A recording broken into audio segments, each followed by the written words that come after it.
I never imagined I'd be pouring my heart out like this, spilling secrets into the void as if it could somehow fix the mess I've made. My name is Emily. I'm 28 now, and I call Michigan home, or at least I used to think of it that way before. Everything fell apart. Growing up in a sleepy suburb just outside Detroit, life always felt a bit too ordinary for my tastes. The kind of place where people mow their lawns on Saturdays, wave at neighbors they barely know, and dream small dreams that rarely extend beyond the next family barbecue. From a young age, I was hooked on the allure of something bigger.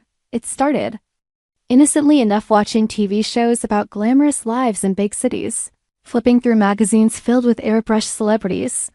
But it really took off when social media entered the picture. By high school, I was curating my online persona. Like a pro, posting selfies with perfect filters, crafting captions that screamed confidence and adventure.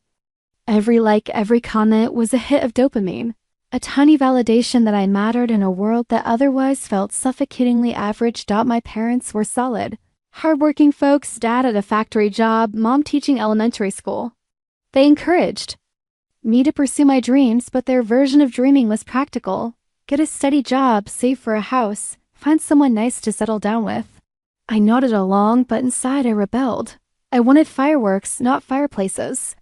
After graduating from a local community college with a degree in communications that I barely used, I bounced between retail gigs and entry-level office work. Nothing stuck because nothing felt exciting enough. Instead, I poured my energy into my online presence. By my mid-20s, I had a modest following, nothing influencer level, but enough to make me feel like I was on the cusp of something special. I'd post about my weekend vibes at chain coffee shops, making them look like hidden gems, or share outfit of the day pics that screamed effortless chic. Even if they took hours to stage. Deep down though, I knew it was all a facade. The likes came from acquaintances and strangers, not from any real connection. I craved security, but not the boring kind my parents preached. I wanted a life that looked perfect from the outside, the kind that made others envious. That's when Ethan entered the picture, flipping my world in ways I never anticipated. We met 5 years ago at a low-key birthday gathering for a mutual friend in Arbor. It was one of those casual affairs, pizza boxes stacked on my kitchen counter, cheap beer and red Solo cups, laughter echoing off the walls of a cramped apartment. I showed up in my best, effortless outfit, ripped jeans, a crop top, and heels that were murder on my feet but killer for photos. I snapped a quick story post, celebrating good times with great people. Before diving into the crowd, Ethan was there, leaning against the wall with a quiet smile, nursing a drink like he had all the time in the world. He was 29 then, with that effortless handsomeness, dazzled brown hair, warm hazel eyes, and a build that suggested he hit the gym occasionally but didn't obsess over it. He worked as an accountant at a mid-sized firm downtown, crunching numbers all day in a cubicle that sounded as thrilling as watching paint dry. But there was something about him that drew me in.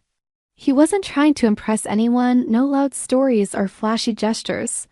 When our eyes met across the room, he just nodded hello, like we were old friends. We ended up chatting by the snack table. "So, what's your story?" he asked, his voice steady and genuine. I launched into my usual spiel about my job in customer service, glossing over the tedium, my love for exploring new spots around town, mostly for the gram, and how I dreamed of turning my social media hobby into something more. He listened, really listened, nodding along without interrupting. When it was his turn, he kept it simple. I like keeping things steady. Work pays the bills, leaves time for the good stuff like hiking on weekends or just chilling with a book. It was refreshing. I dated guys before who were all bravado bragging about their startups or gym routines, promising the moon but delivering dust. Ethan was different. He made me laugh with dry wit, shared stories about his family without oversharing, and by the end of the night, we'd exchange numbers. As I drove home, I felt a spark I hadn't expected. Maybe this grounded guy could balance out my chaos. Hour. First date was simple, coffee at a local diner followed by a walk through a nearby park. No fancy reservations, no pressure. We talked for hours about favorite movies. He loved classic comedies. I was all about rom-coms, childhood memories, his involved fishing trips with his dad. Mine were mall hangs with friends and dreams. He wanted stability and a family someday. I vaguely mentioned making an impact online. I posted a subtle story photo of our coffee cups with a heart emoji, but kept it low-key. For once, I didn't feel the need to broadcast every detail. Dates turned into weeks, then months.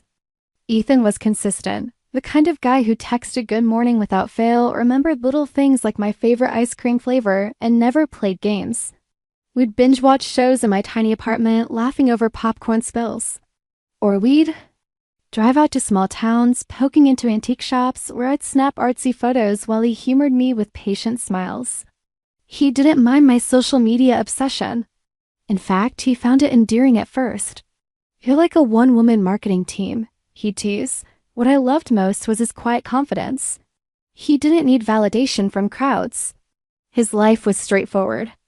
Work, gym a few times a week, occasional beers with buddies. No drama, no ego trips. After the parade of flakes I dated, it felt like a lifeline. We became official after a couple of months, and of course, I announced it online. Found my person, #couple goals.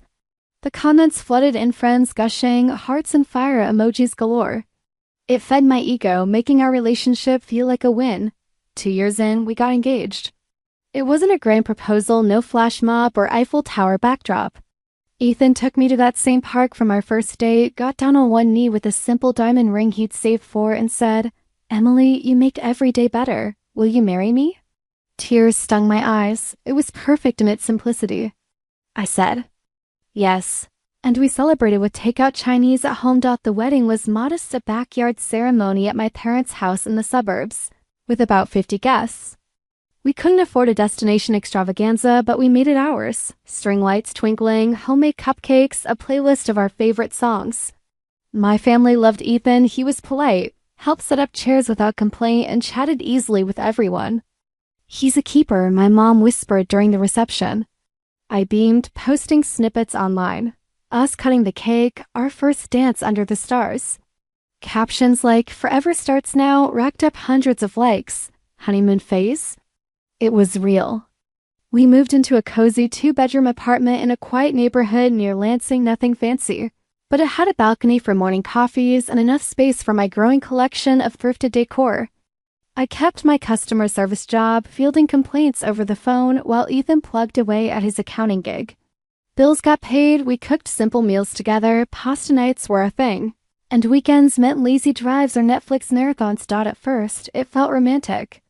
I'd surprise him with homemade dinners. He'd bring home flowers just because. We'd take road trips to places like Traverse City, stopping at roadside stands for fresh cherries, laughing as we posed for silly selfies. I'd edit and post them weekend. Escapes with my love, soaking in the virtual applause. Friends commented how we seemed so in love, so balanced. It made me feel secure, like we'd cracked the code to happiness, but cracks started showing as the first year ticked by. Ethan's routine was unyielding. Home by 6, dinner, couch time with the remote. He'd scroll news on his phone or read a book, content in the quiet. Meanwhile, I'd doom scroll Instagram, bombarded by influencer couples jet-setting to Bali, unboxing luxury hauls or announcing brand deals. Their lives screamed excitement, yacht parties, designer clothes, endless adventures. Ours, it felt stagnant. I began dropping hints. "Hey, what if you talk to your boss about that senior position? It can mean more money for trips." He'd shrug, smile softly. "I'm good where I am, Em. No need to rock the boat." Or I'd suggest side hustles. "People make bank on Etsy or freelancing. Why not try?" His response, "Maybe later. Let's enjoy what we have now." Frustration brewed. It wasn't about money per se. I didn't expect overnight riches. But I wanted progress, momentum. Our life felt like a hamster wheel, work, home, repeat. I'd stage date nights at trendy spots, a new fusion cafe in downtown Detroit, where I'd insist on photos by the window for the lighting. Ethan went along, but I could tell he preferred our old diner haunts. "This place is overpriced," he'd mutter, but I'd wave it off. It's about the experience. Arguments crept in, small at first, over money. I wanted to splurge on a weekend getaway. He pointed to our savings goals. "Let's be realistic, Em." That word realistic grated on me like nails on a chalkboard. Realistic meant boring, settling. I'd retort, "Why can't we dream bigger?" He'd sigh, change the subject. Social media amplified it all. I'd see high school friends posting about promotions, new homes, exotic vacations. Envy gnawed at me. Look at Sarah and her husband, they just bought a boat. I'd show Ethan. He'd glance, say, good for them. We're doing fine. Fine, another word that drove me nuts. I wanted extraordinary. I poured my energy into my online world, curating our life to look idyllic. Filtered photos of us at parks, captions dripping with romance. Grateful for this man every day. In reality, tension simmered. I'd manipulate, subtly using affection as leverage. If he agreed to a fancy dinner, I'd be all hugs and kisses. If not, I'd go cold, retreating to my phone. We hung out with my friends Sarah, my bestie from college, and her crew. They were social media savvy, always documenting brunches or nights out. Ethan tagged along, polite but detached. They'd tease him, Mr. Laid Back over here. I'd laugh but inwardly agree. He wasn't fun enough, not the charismatic partner. I could flaunt. Then came that fateful night about a year ago at Sarah's apartment party in Grand Rapids. 10 of us, drinks flowing, music pulsing.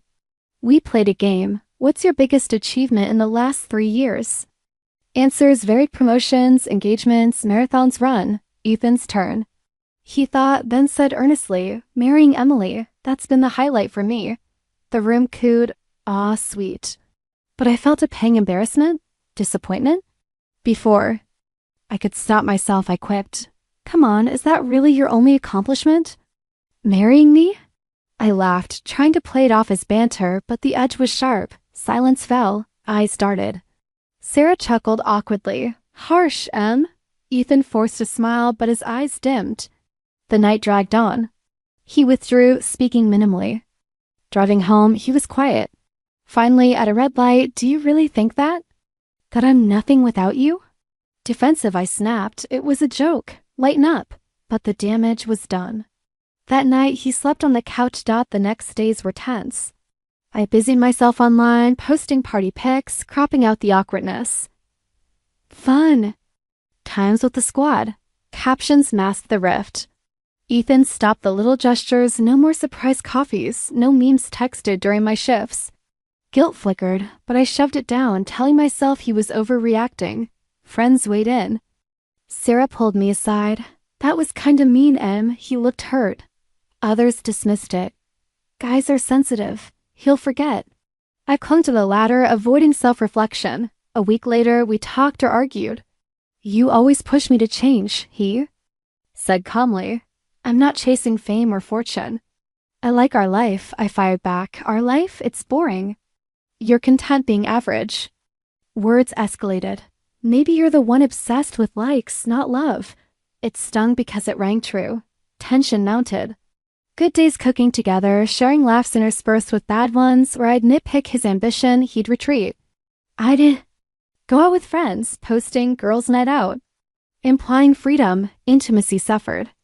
I'd withhold warmth as punishment, accusing him of neglect when he pulled away. One evening, his office party.